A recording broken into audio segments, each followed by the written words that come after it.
ध्यायेदाजानु बाहु धृतशरधनुषं पद्मपद्मासनस्थं पीतं वासो वसानं नवकमलदलस्पर्धे नेत्रं प्रसन्नं वामाङ्कारूढ सीता मुखकमलविल्लोचनं नीरदाभं नानालङ्कार दीप्तं दधतमुरुजटा मण्डलं रामचन्द्रम्।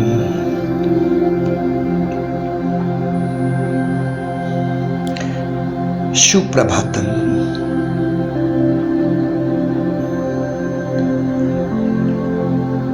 सज्ज थवा माटेनी तैयारी करता रहेला छीए। होशમાં રહેવા માટેની તૈયારી કરતા રહેલા છીએ। માટે તો મામાજી બોલે છે જાગી જાઓ।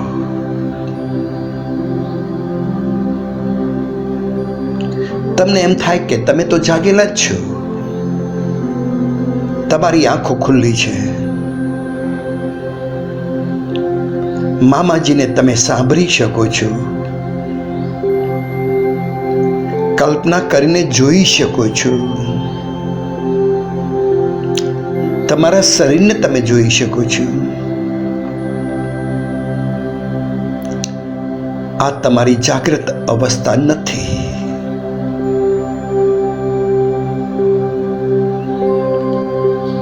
ધ્યાન કરાવીને મામાજી તમને તે બતાવવા માંગે છે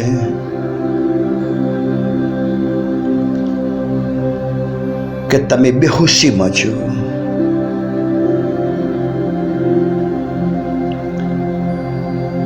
ધ્યાનનું પરિણામ શું?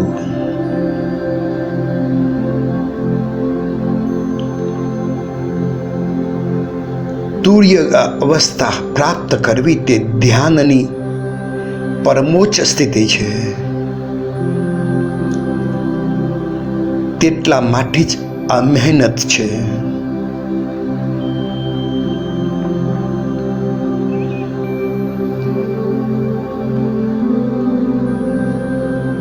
તમારા શરીર દ્વારા, તમારી આંખો દ્વારા, તમારી ઇન્દ્રિયો દ્વારા તમે જુઓ છો, અનુભૂતિ કરો છો, તે ખોટું છે, અસત્ય છે, કેવી રીતે માનવામાં આવશે? અને તે અસત્યને તમે અસત્ય સમજશો ત્યારે જ તમે જાગી ગયા। કેવી રીતે શક્ય બને?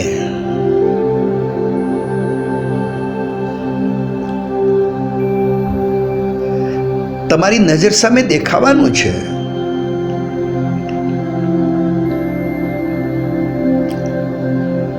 તમે તેમાંથી મુક્ત કેવી રીતે થવાના?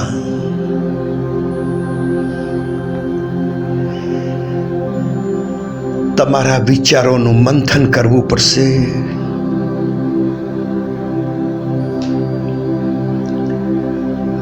નમસ્કાર કરું છું શંકરાચાર્યજીને। તેમને ખૂબ સરળ ભાષામાં એક વાત સમજાવી।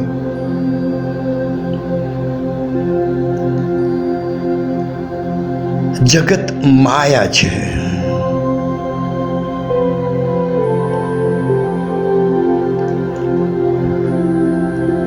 જગત માયા છે તેનો અર્થ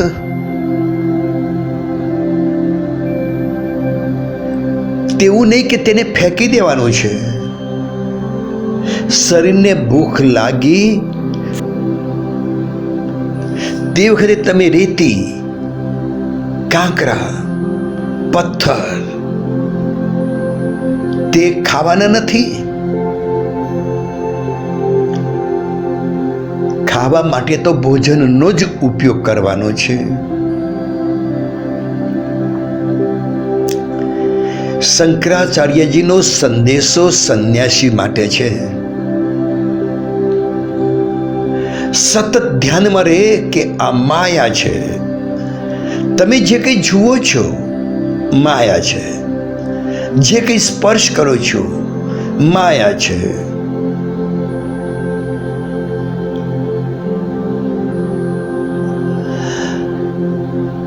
તમે 3 સ્થિતિમાંથી પસાર થાવ છો. જાગ્રત, સ્વપ્ન, સુષુપ્તિ. અને આ 3 સ્થિતિને યથા યોગ્ય સમજણ પડી, તેની અનુભૂતિ થઈ, તો તમે તુર્યગ અવસ્થામાં પ્રવેશ કરવાના.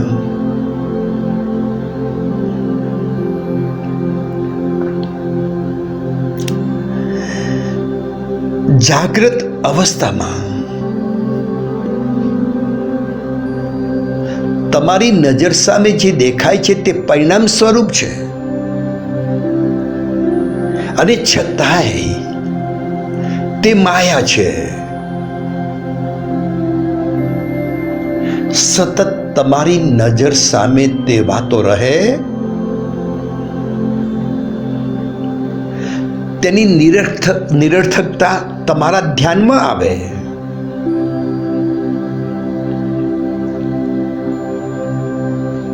તો તમે જાગૃત અવસ્થાને ભેદી શકો.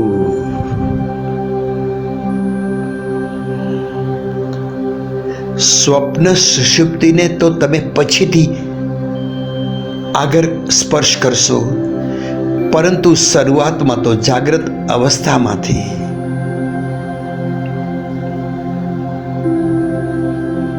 તમે ભોજન કરો છો. તો તે વખતે તમે ભોજન કરો છો તે માયા છે. શરીર ભોજન કરે છે, તમે તેને જોયા કરો છો. આ તમારા હોશ છે. જાગ્રત અવસ્થાને તોડવાનું કામ આ તમારી સમજદારી કરશે.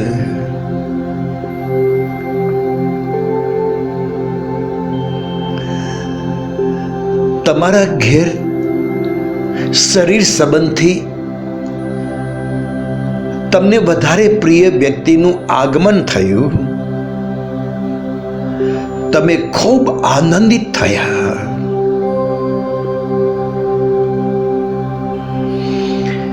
શરીર તે હતું, તમે જે હતા તે જ હતા, પણ તેમાં આનંદ નવો આવ્યો. તો તે વખતે તમને તે ભાન રહે કે આનંદ તમને નથી, તમે તો હતા તેના તે છો. આનંદ પરિસ્થિતિને વશ છે.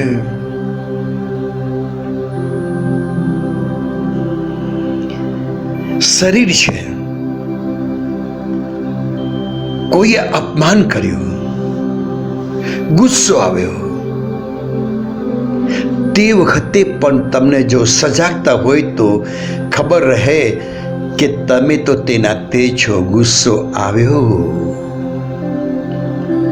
અને ગુસ્સો ચાલ્યો ગયો. આનું નામ છે હોશ. આનું નામ છે સજાગતા.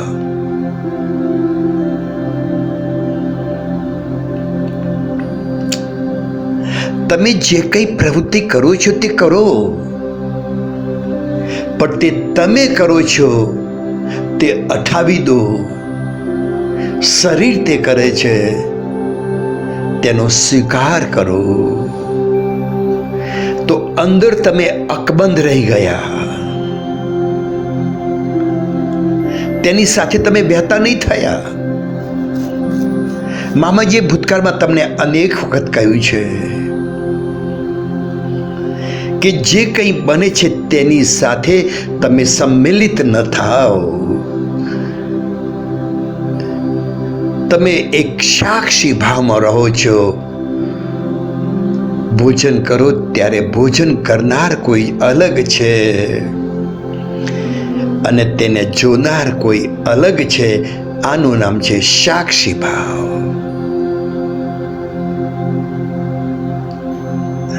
આ સાક્ષી ભાવની ઝલક થોડાક સમય માટે પણ આવે, તમને તરોતાજા કરી જાય, તમને મસ્ત બનાવી જાય.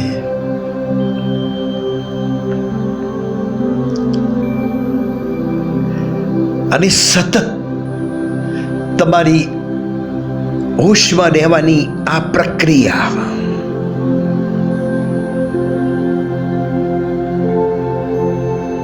તેના માટે તો મામાજી તમને ધ્યાન કરાવે છે. 1 કલાક ધ્યાનમાં રહ્યા પછી સંસારી જીવન જીવતા હોવા છતાંય તમે તેનાથી પૃથક છો, અન્ય છો, બીજા છો.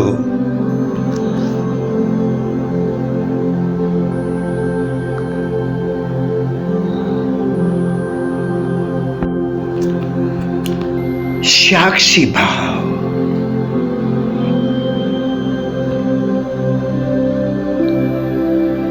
માયા છે, તેનો જો સાક્ષી ભાવ રે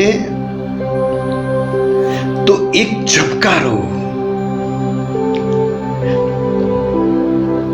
જગત પર આવ્યા પછી બેહોશી તોડવાનું કામ કરે છે.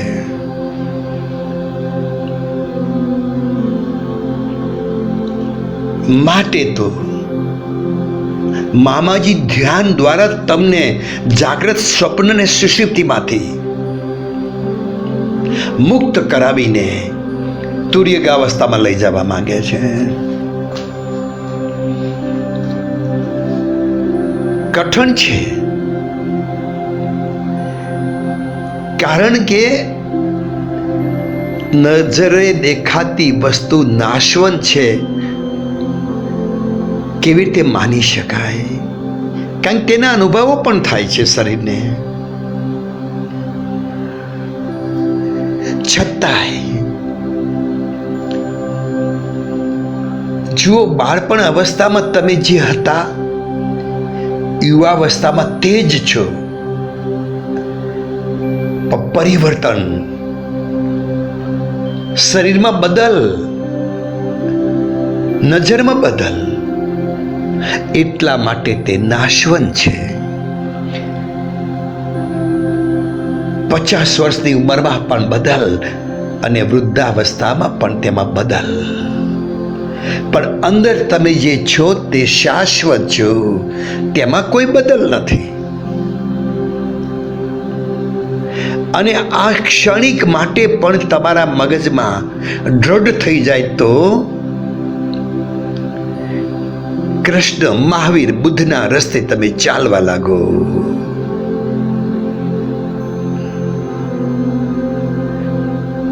કૃષ્ણ, મહાવીર, બુદ્ધની જય બોલવાથી કોઈ મેર પડવાનો નથી.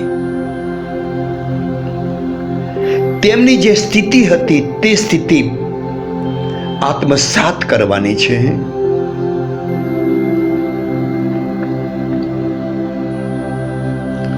તેનાથી બીજી સ્થિતિ છે સ્વપ્ન અવસ્થા.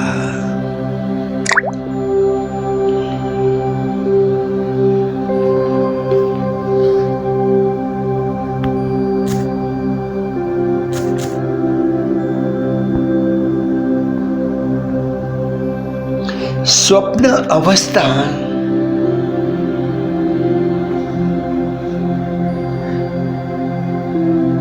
પ્રથમ નજરે સરળ છે. સ્વપ્નમાં માત્ર સ્વપ્ન છે.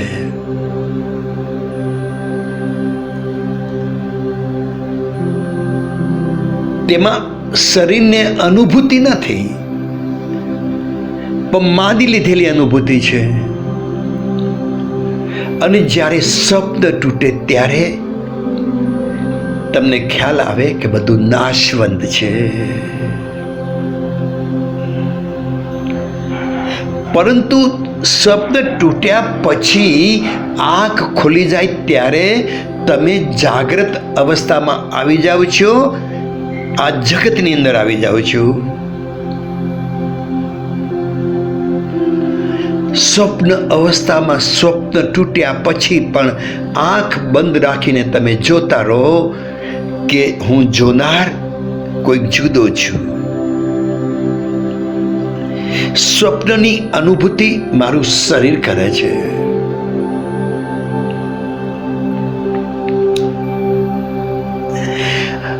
અને એ ચમકારો જો થઈ જાય તો તમે બીજા કદમને પણ પાર કરીને ત્રીજા કદમમાં પ્રવેશ કરો, સુષુપ્ત અવસ્થામાં. સ્વપ્ન અવસ્થાને સરળતાથી પાર કરવા માટે તમે સૂતા હો ત્યારે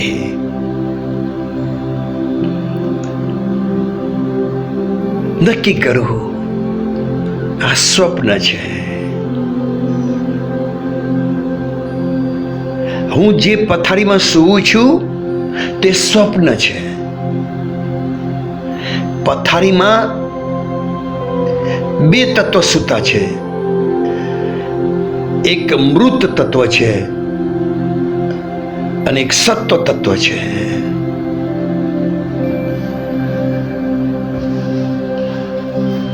ભોજન કરો છો ત્યારે પણ બે તત્વ છે.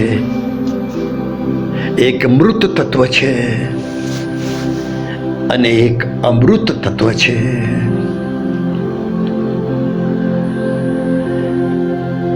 સૂતા પહેલા સતત વિચાર કરો સ્વપ્ન અવસ્થા, તેનો કોઈ અર્થ નહીં. અંદરનું અમૃત તત્વ તમે છો અને તે સાક્ષી ભાવમાં છે. એટલા જ માટે તમે સાંભળ્યું હશે કોઈના પાસેથી કે જ્યારે પૂરી દુનિયા સૂતી હોય છે ત્યારે સંતો જાગતા હોય છે. તેનો અર્થ તે લોકોને ઊંઘ નથી તેવું સમજવાની ભૂલ ન કરતા, પરંતુ ઊંઘતા પહેલા તે લોકો પોતાની જાતને તેવી રીતે ગોઠવે છે કે તે બધું સ્વપ્ન અવસ્થા છે.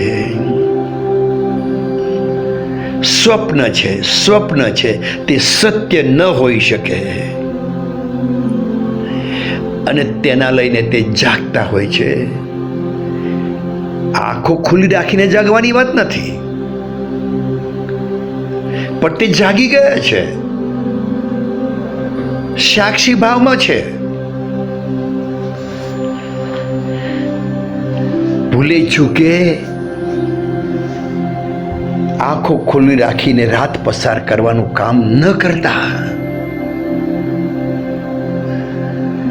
પણ સ્વપ્ન અવસ્થા જેમ કંઈ જ અર્થ નહીં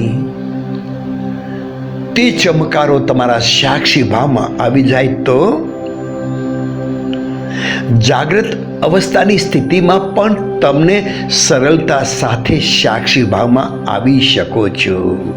પણ શરૂઆત તો તમારે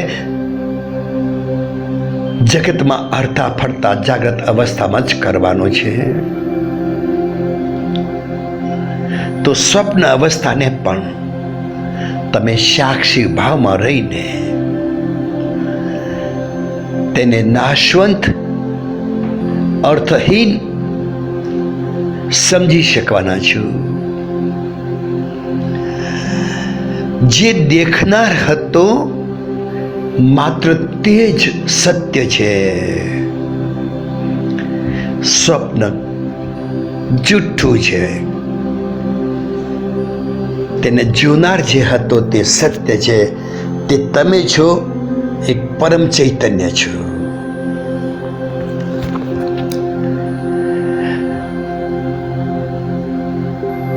સુષુપ્તિ અવસ્થામાં તો વધારે કઠણ.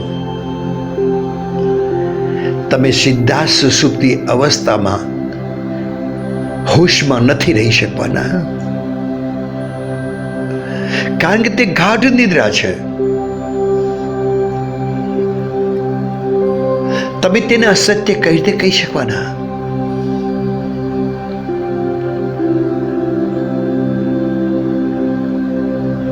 પરંતુ જાગ્રત અવસ્થા અને સ્વપ્ન અવસ્થામાં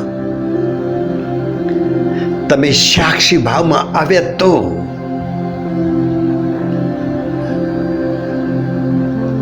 સુષુપ્તિ અવસ્થામાં પણ તમે સાક્ષી ભાવમાં આવી શકો છો.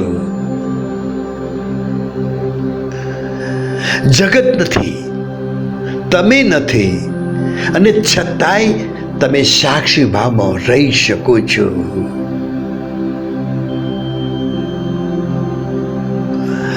અને આ 3 ચરણમાંથી પસાર થાવ ત્યારે તુર્યુગ અવસ્થામાં તમે પ્રવેશ કરો છો. એક સમજવા પૂરતો તે શબ્દ છે, વિવેચન માટે નથી, નામ રૂપ આપવા માટે નથી. તે એક સ્થિતિ છે.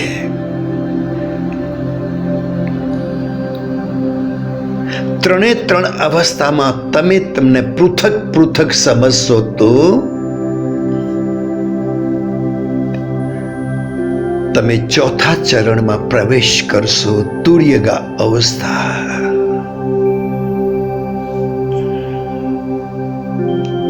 અને તે એટલું સરળ નથી. માટે તો મામાજી નિયમિત ધ્યાન કરવાનું કહે છે તમને.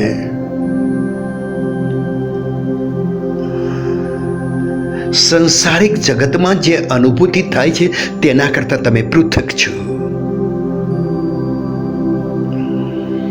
સ્વપ્ન અવસ્થામાં તમને જે અનુભૂતિ થાય છે તે જાગ્યા પછી તમે એને પૃથક સમજો છો, પરંતુ સ્વપ્ન અવસ્થામાં જ તમે તેને પૃથક સમજો. તે છે સાક્ષી ભાવ.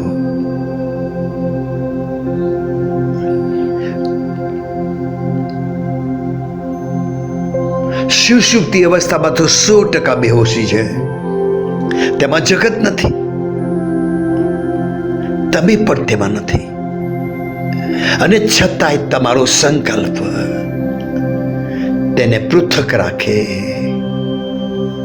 તેનાથી અલગ રાખે.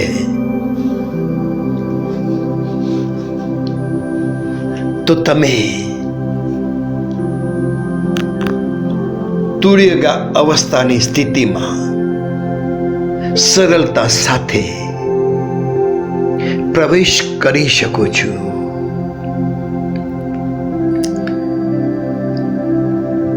જાગ્રત, સ્વપ્ન અને સુષુપ્તિનો એક ઝબકારો, તમારું હોશપણું, તમારો સાક્ષી ભાવ તમને કૃષ્ણ બનાવે, મહાવીર બનાવે, બુદ્ધ બનાવે.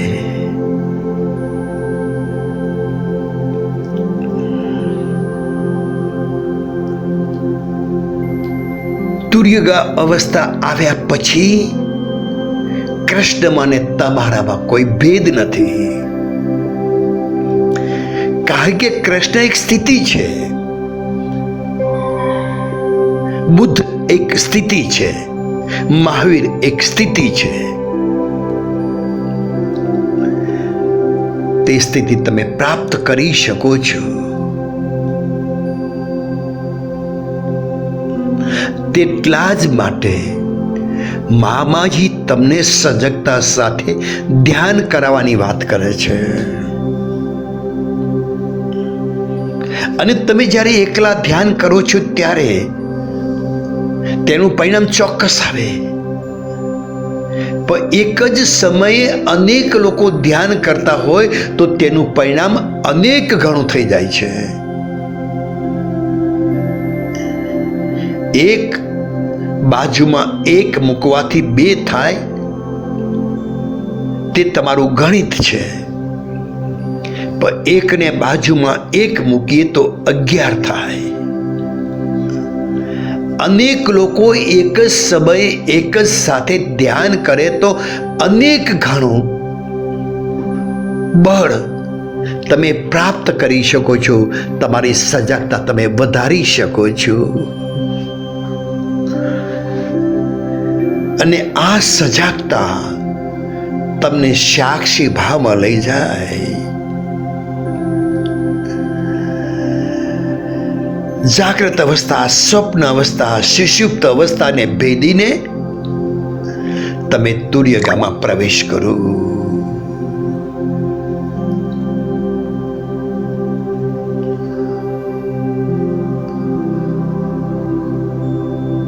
ખૂબ સુંદર. એટલા જ માટે મામાજી તમને ધ્યાન માટે પ્રેરિત કરતા રહેલા છે.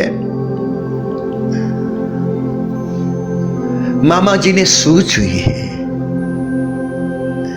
કોઈ જ અપેક્ષા નથી સિવાય કે તમે તમને ઓળખી લો,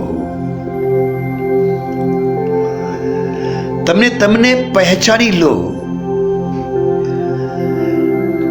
તમે બની શકો છો, થઈ શકો છો, કરી શકો છો. આ સજાગતા સાથે ધ્યાન કરો. સદાય મંગલમ, કલ્યાણમ, કલ્યાણમ, કલ્યાણમ.